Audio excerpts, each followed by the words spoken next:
This is the Blue Streak Equipment Aardvark Series magnetic sweeper battery video. When you purchase your Aardvark sweeper, the battery box will be mounted just as you see it, but you'll have to purchase your own battery because we can't ship the battery because it's hazardous materials.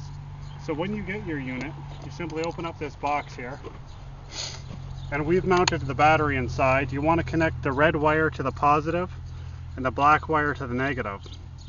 Now you want to get a very specific type of battery, which is a marine battery that is also a deep cycle battery.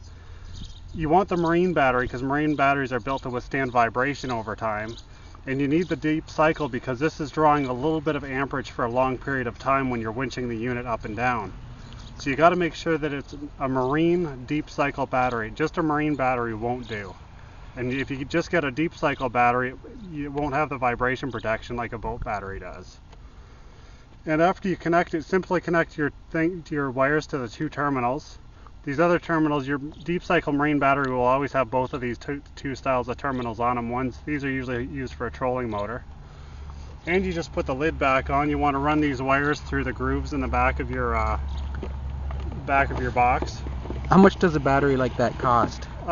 This battery was about $100, and you can find them anywhere for about that price. That's pretty standard. You can get some that cost a little bit more that might be a bit better, but that should be good enough for what this trailer requires. So you put the lid back on, you just run the wires out through there.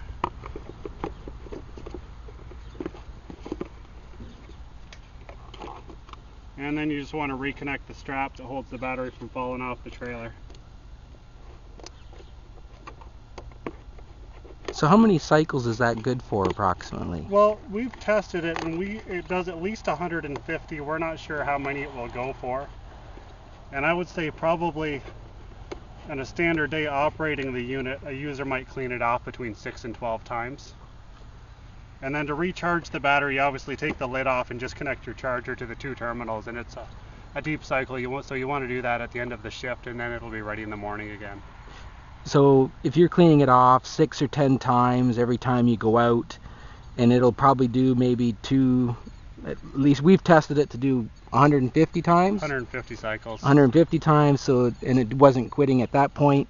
No, so we're not really sure how long it will go, but you'll get a good 2 weeks worth of use out of it anyways. Okay, so you just run it dry till it won't go, yeah, basically? Yeah, just run it till it totally stops working, and then you want to recycle it, because if you charge it, if you just use it a little bit every day and put the charger on it, the battery will develop a memory, and then it will only be good for a short cycle life. So you always want to run it completely dead before you recharge it.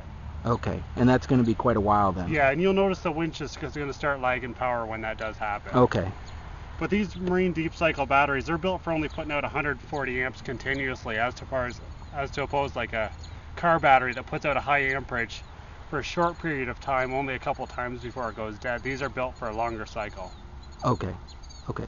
And that's the end of the video.